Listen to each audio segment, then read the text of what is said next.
The night had fallen like a quiet whisper, draped in the kind of stillness only a small rural town near a winding river could know. Its streets, narrow and filled with echoes of old times, had always felt like they belonged to a different era. Yet, something in the air that night didn't sit right. The sky, heavy and burdened, had been watching the earth for days, threatening to release a fury long overdue. Walter sat in his chair by the window, a book in hand, though his eyes never really left the blackened horizon. He wasn't reading. Not really. His thoughts were always somewhere else, somewhere quieter, places his heart still went back to, like the memory of his wife, Margaret. He'd lost her years ago, yet in a way, she never really left. The trees, the river, the wind, they carried her with them, whispered her name through the branches and the ripples. He could still feel her presence in the house, in the moments of silence, when he dared to listen. Those memories were his only company now. But tonight was different. The sky had thickened, and the rain had started, first a trickle, then a steady rhythm, like nature's drumbeat that warned of something beyond its control. The air was soaked with the promise of something else. A storm was coming. The river, once calm, began to groan, a low hum, as if it could feel the storm's wrath too. It had been years since the town had seen such floods. People said it wouldn't happen again, that the worst was over. But Walter knew better. Nature had a way of remembering even when men forgot. As the night deepened, so did the rain. It wasn't gentle anymore. It pounded the earth, as if shaking the ground awake. The wind howled, knocking on the windows, pulling at the trees. The streets that had been empty for years suddenly felt alive. Something wild was coming. Walter stood up slowly, his old bones creaking like the branches outside. He made his way to the door, his hands gripping the frame for support. He knew this land. He had walked it all his life, understood the way it breathed. But tonight, the land felt strange. It felt as if it was holding its breath, waiting for something that had been hidden deep inside it for years. It was the roar of the river that broke the silence first. A sound unlike anything he'd ever heard. A rumble that echoed through the town like a freight train. It wasn't just water anymore. It was a beast, charging through the valley with a hunger Walter had never imagined. He stepped outside into the rain, his boots sinking into the muddy earth, his heart racing in a way it hadn't in years. The town was asleep, unaware of the battle unfolding just beyond their homes. Walter's hands gripped the rails of his porch, eyes fixed on the river, as it swelled higher, creeping up the banks. He had seen the warnings in the sky. This flood would be different. And then it happened. From the edge of the riverbank, something emerged. A figure, struggling against the current. It was impossible to tell at first, lost in the surge of water and debris. But then, with a desperate cry, it surfaced. A creature, battered and wild, half submerged, yet determined to reach the shore. Walter's heart thudded in his chest.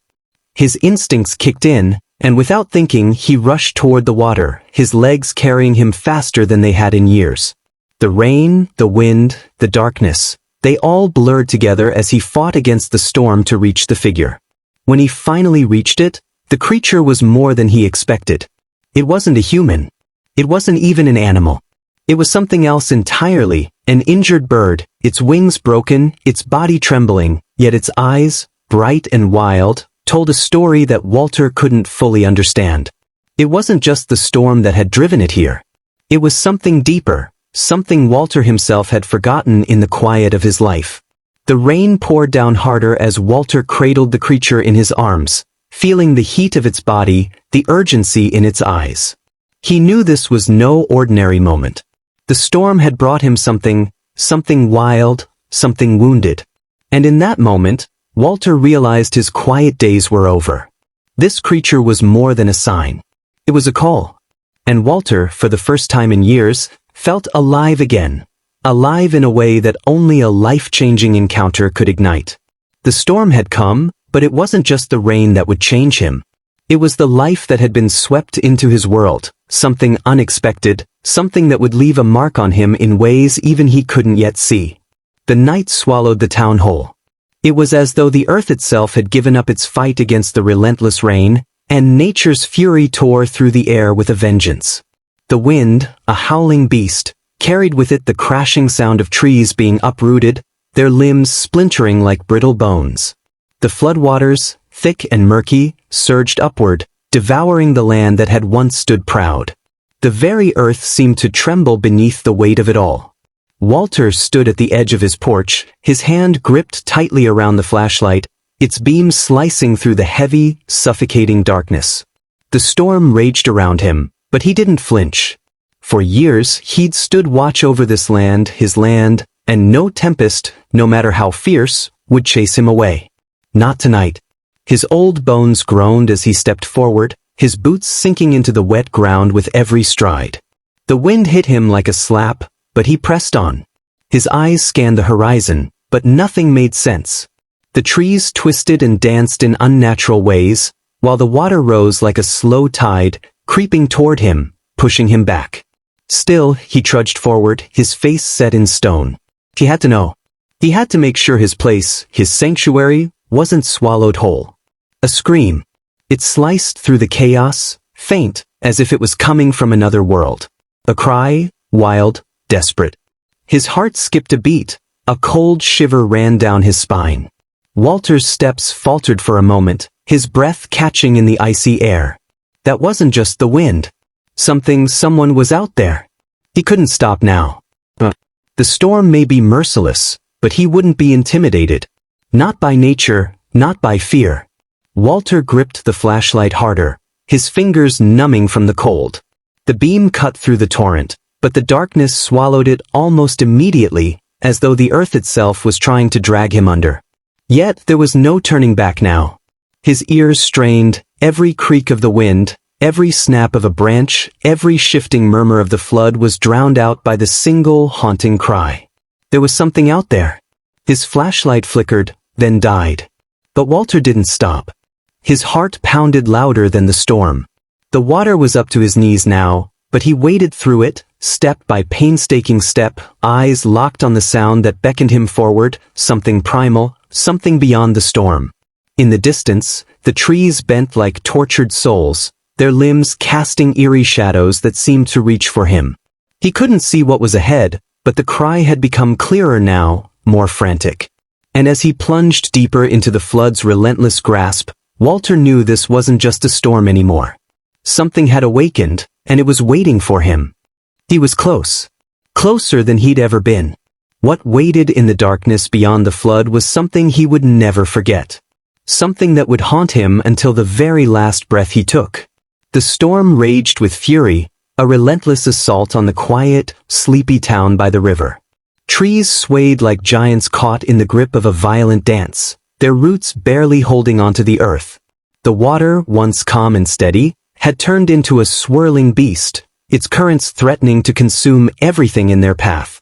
Walter stood at the edge of his property, staring into the wild, angry flood. His hands gripped a rusted flashlight, the beam slicing through the sheets of rain, revealing nothing but chaos.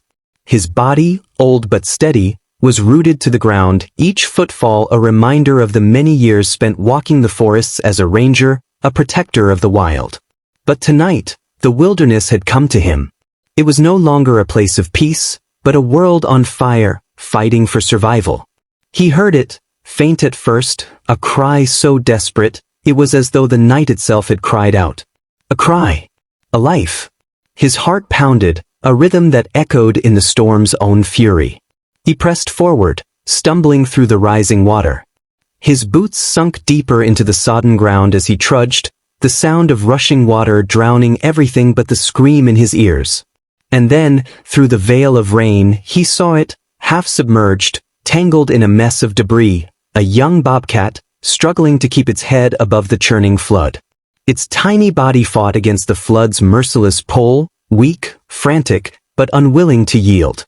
The bobcat's fur was soaked, matted to its skin, its movements slow, desperate, helpless.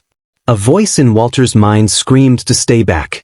Danger, danger, but something far stronger overpowered it. A life was hanging by a thread, and Walter had the power to change that. He moved swiftly, every step purposeful, his old ranger instincts kicking in. His hands, rough with years of experience, reached out, gently, to untangle the creature from the debris that held it in place. He moved with the care of someone who had cradled lives before, whether bird or beast, each breath a sacred trust. The bobcat's body was trembling, its ribs sharp against his palm as he pulled it free from the storm's grip. It tried to fight, its claws weakly scratching at the air, but Walter held firm. There was no time for hesitation. With careful hands, he cradled the bobcat in his arms, feeling its tiny body shudder with fear. He whispered, his voice barely a murmur, "You're not dying today, not on my watch." His words didn't just reach the bobcat, they grounded him. In this storm, with all its rage and violence, this was his moment. His to keep this life, this fragile creature, from becoming another casualty of nature's wrath. The rain fell harder, but Walter barely noticed it now. His focus was singular, getting the bobcat to safety. He turned and began his trek back to the cabin, the weight of the creature in his arms both a burden and a promise. The storm wasn't finished. It howled and cried, but Walter's resolve was stronger. The storm could tear apart everything, but it could not tear apart the bond he had just forged with the life in his arms. He would not let it die. Not on his watch. Walter, his hands trembling, gently cradles the fragile bobcat in his arms. The storm had passed, but its mark lingered. The young creature's fur, soaked and matted, clings to its bones as if it had lived 1,000 storms in one night. Walter whispers to the bobcat, though he knows it can't hear him, that it's safe now. "You're not dying today," he mutters, his voice a rasping promise. "Shut up." That's what he calls it. Not for its fur, but because it hides in the shadows, its eyes watching him from corners of his cabin, filled with secrets it couldn't share. He wraps the little body in a warm towel, holds it close, and sighs. He's never been one for company. Too long in the forest had made him a solitary man. But this creature, so fragile, so full of fight, something about it calls to him. Days pass and Shadow grows stronger. At first, it's only tiny movements, the flick of an ear, the soft lifting of its head when Walter enters the room. No sudden movements. Just the silent trust of a creature who, too, knows pain. Walter feeds it with broth, watching as its body absorbs the warmth, just like his heart, each spoonful a promise to heal what was broken, to mend what time had cracked. The cabin smells of pine and healing, of silent conversation that goes beyond words. Walter talks, though there's no one else to listen. He tells Shadow stories of his late wife, of the days spent in the forest, of the love he once knew, now nothing more than a fading memory. He talks as if Shadow understands, as if the bond between them runs deeper than mere survival. Days become weeks, and Walter finds himself sitting by the fire, eyes heavy, shadowed, yet somehow lighter. Shadow watches from the corner of the room, no longer hiding. It doesn't move, but its gaze, those golden eyes, never leave Walter's face. They have become something else now, companions in this world, both scarred, both healing. Do you ever wonder if there's more than this? Walter murmurs one evening, leaning against the worn arm of the chair. The silence is his answer, and yet, it's enough. The bobcat stirs, its tail twitching ever so slightly, a soft sigh escaping its mouth, as if it had come to understand the rhythm of the world around them. As days blend into one another, Walter no longer feels like the man who spent his days alone. He has found something unexpected in Shadow. He's found something that doesn't ask questions, something that doesn't expect answers, but something that heals with silence. And in the stillness of the night, as the fire crackles and the wind howls outside, Walter finally feels that he's not the only one who's been saved. Shadow has saved him too. Do you think the bond between man and animal can heal wounds we never thought could be healed? Share your thoughts in the comments, and let's keep the conversation going. As the fire crackled softly in the corner of the cabin, Walter glanced over at the small, wiry creature curled up by the hearth. Shadow, the bobcat he had saved, seemed to have found a comfort that he himself had long since lost. The creature's eyes, bright and alert, flickered in the warm glow as he occasionally stretched, his fur glistening in the firelight. For a moment, the outside world, with its storms and troubles, felt far away. Walter had tried to ignore the growing pull in his chest, the bond that was forming between him and this wild thing that had no place in a home. He had tried, tried to remind himself of the natural order, that wild animals, no matter how much he wanted to keep them, belonged in the wilderness. But every day that passed, the lines between pet and predator blurred. Shadow had taken to following Walter everywhere. When he'd step outside to check the weather, the bobcat would trot behind, silent and watchful. Inside, Shadow had made himself at home, nestling by Walter's feet, sometimes even curling up on the old couch by the fire, watching the flames dance as though he'd been here all his life. One evening, as the wind howled outside and the rain beat against the cabin walls, Walter found himself carving a tiny collar out of an old strip of leather. His hands worked methodically, the rhythmic motion of the knife in his grasp familiar, comforting. He paused for a moment and looked at the name he had etched onto the collar, Shadow. He could feel the weight of the decision pressing on him, heavier than the thick logs in the fireplace. The creature, for all his ferocity, had moments of such tenderness that it made Walter's heart ache. He would watch Shadow play with his old, mismatched sock like a kitten, pouncing on it with wild energy, then curling up to nap as if he had no cares in the world. Those moments, small, fleeting, tugged at Walter's heartstrings. Was this just a momentary bond? Was he simply comforting a wounded soul in need of care, or had something deeper begun to take root? Walter shook his head, his mind racing. What was the right thing to do? Letting Shadow stay felt like he was defying the very nature of life in the wild. But every time he looked into those amber eyes, something inside him told him that maybe, just maybe, they had both found a place to belong, together. But then again, was it fair? Was he keeping Shadow from being what he was meant to be, wild, free, untamed? Or was this their chance to rewrite the rules, to find a way to coexist? As the fire flickered and Shadow stretched lazily by the hearth, Walter faced a choice that seemed impossible. Would he let go of the wild creature that had captured his heart, or would he hold on, finding solace in a companionship that, against all odds, had become so much more than he ever expected? In the quiet of that stormy night, Walter realized that some decisions, like the fire that burned in front of him, would have to be made in the heat of the moment. The news spread like wildfire through the village, an old man living with a bobcat. Whispers trailed behind every footstep, every turn, every exchange at the local market. The murmurs were strange, tinged with disbelief and a touch of fear. How could an elderly man, one who had spent most of his years in the stillness of the woods, invite a wild creature into his home? It wasn't long before the authorities arrived. Their boots crunched against the gravel as they approached the cabin, their eyes sharp, scanning the surroundings. They came with a mission, one that would tear apart the bond Walter had so carefully cultivated with Shadow. Walter stood there, feet planted, a silent defender of the wild thing that had found sanctuary with him. His eyes, weary but resolute, met theirs. "He's not dangerous," Walter said, his voice steady, even if his heart raced. "He saved me as much as I saved him." The officers scoffed. They had a job to do, and the rules were clear. Wild animals belonged in the wild, not in the homes of men. But Walter stood his ground, his voice thick with emotion.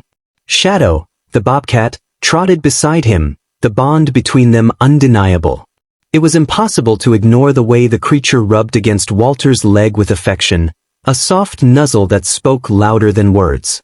One officer, a younger man with sharp eyes, glanced at the bobcat warily. His hand rested on the tranquilizer gun holstered at his waist, ready to make the call. But then, something shifted in the air, something that stopped him in his tracks. The way Shadow nuzzled Walter's leg with such familiarity, with such trust. It was the kind of trust that couldn't be faked. The officer hesitated. His eyes flickered to Walter's, seeing not just an old man who had lived through so much, but a man who had found something in the wild that had healed him. Something raw, real. The world outside, the one that demanded order, structure, and separation, seemed to fade away in that moment. There was only Walter, standing with Shadow, an unlikely pair, a bond forged in the quiet, wild spaces of the world. The officer's hand dropped from his gun. I'm sorry," he said, his voice softer than before. I didn't know." And for a moment, the world held its breath, suspended in that fragile balance between the rules and the heart, between fear and understanding. Shadow, with his wild eyes and untamed spirit, stayed by Walter's side, rubbing against him once more as if to say, "This is home. This is where I belong." Walter's hands shook, the deep forest air biting at his skin, but his heart, oh, it was heavier than any storm he'd ever weathered. The dense trees seemed to close in, almost as if they understood what he was about to do. The bobcat, his shadow, stood beside him, the once feral creature now trusting him, looking up with eyes that spoke 1,000 words, though no sound came. It wasn't the sharp growl of a wild animal, but the silent connection between them that had woven a bond stronger than steel. They had shared so much, the long nights by the fire, the hushed whispers in the dark, the comfort of each other's company in a world that seemed too big, too loud. But now it was time. Time to let go. Time to free the wild spirit that had once been lost, yet found its way to his cabin and his heart. Walter walked deeper into the forest, his boots crunching on the leaves beneath. He felt the weight of every step. With each one, the space between them grew, but the distance in his heart remained constant. It wasn't just the forest he was stepping into now, it was the unknown. A place where Shadow could run, climb, hunt, and live as nature intended. They reached the boundary, where the wild met the untamed, and Walter stopped. He crouched down, his voice a whisper in the wind. "Be wild. Be free. But know you're loved." His words, soft yet soaked in years of shared silence, hung in the air, as if the trees themselves were listening, understanding the gravity of the moment. He watched as Shadow, no longer a creature of domestication but one of instinct, turned and padded into the dense brush, disappearing into the vastness of the forest. For a brief, haunting second, Walter felt as though his own heart had followed, taken by the wildness of the woods. The silence that followed was not peaceful. It was profound. A longing. A love unspoken but deeply felt. Walter stood still, eyes burning with the weight of his decision. His chest tightened, his breath slow, but his legs moved as he began the walk back. Alone. With each step, the tears in his eyes blurred his vision, but he didn't wipe them away. He didn't need to. The tears were a part of him now, as much as the love he'd given to a creature who would never fully understand, but would always remember. The forest had claimed him again. And Walter, he had claimed something far more important, the strength to set him free.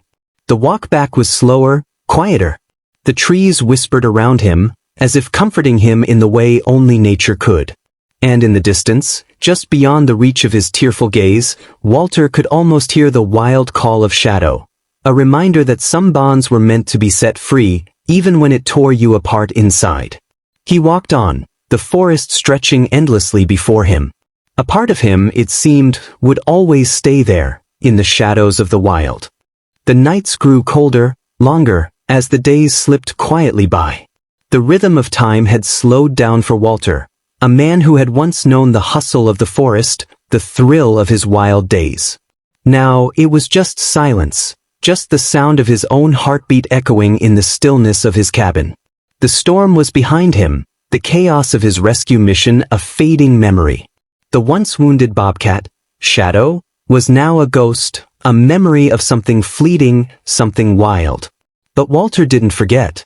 Every night, just before he locked the door, he left out food near the forest's edge. It was a small gesture, something simple, but it kept a sliver of hope alive in his heart. He told himself it was for the wild creatures out there, for the ones who might be hungry, but deep down he knew. It was for Shadow. Months passed in a quiet dance of solitude. The seasons bled into one another. Winter came, casting its icy veil over the landscape. Walter's days were filled with the same simple tasks, stoking the fire, chopping wood, feeding the stove, but it wasn't enough. The loneliness seeped in like the cold, settling deep into his bones. And still he waited. Then one snowy night, it happened. Walter had just finished his dinner, the quiet hum of the fire in the background, the only sound in the room. The wind howled outside, its icy fingers scraping against the windows. He stood by the door, preparing to shut out the cold, when his eyes fell on something. A trail of paw prints. Fresh. still soft in the snow. His heart skipped. He didn't need to follow them. He knew where they led. His mind raced as he opened the door, half expecting the cold air to sting his face. But what he saw, what he found, was so much more. There, in the dark, just beyond the threshold of his cabin, were two golden eyes. Eyes that pierced the night with a quiet, familiar intensity. Eyes that hadn't looked at him in months. It was Shadow, but not as before. Shadow wasn't here to stay. He was a wild creature, after all, untamed and free. He didn't belong in Walter's world. He belonged to the forest. But he had come back. Not to stay. To visit. Walter's heart swelled in his chest, torn between a deep, unspoken joy and the heavy ache of knowing this visit was temporary. The Bobcat, a creature of the wild, was here, a fleeting glimpse into the world Walter had once known. A reminder that life, wild, beautiful, and unpredictable, was still out there. And just as quickly as Shadow had appeared, he turned. Silent. Graceful. Disappearing into the shadows of the forest once more. Walter stood there for a long moment, his breath clouding in the cold night air, his heart heavy with unspoken words. The door closed softly behind him, but the warmth in his chest lingered. Shadow had come back. Not for long, but long enough to remind him that life had a strange way of finding its way back to you, even when you least expect it. There's a certain kind of peace that comes with understanding the delicate dance of life, when you learn to love not with clenched fists, but with open hands. Walter had learned that lesson the hard way, though it took years of silence and solitude before he could truly grasp it. As he sat on his porch, watching the sun rise over the hills, a soft wind tugged at the edges of his jacket. The same wind that once carried the echo of Shadow's calls. Life had given him a gift, a wild thing, untamed and free, who had once shared in his pain, and later, in his healing. But there comes a moment in every bond where love means letting go. It's not about keeping someone close when they need the space to be themselves. Sometimes, love is a quiet act of faith, trusting that even when you're apart, the connection remains. And so, with each passing season, Walter learned to let go. Not with regret, but with hope. A hope that Shadow, in his wild ways, would return. No leash, no cage, just the silent understanding that this was the way things were meant to be. And then, one day, he came back. Not as a prisoner of affection, but as a visitor. The same golden eyes peered out from the shadows, and Walter didn't need to ask questions. He knew. Shadow didn't need to be caged. He never had. He was his own, and that was the beauty of it all. As the sun dipped low in the sky, they sat together, an old man, his once wild companion, both of them witnessing the day's end, as if nothing had changed. Only, everything had. If you've ever felt that connection, that unspoken bond, hit that like button.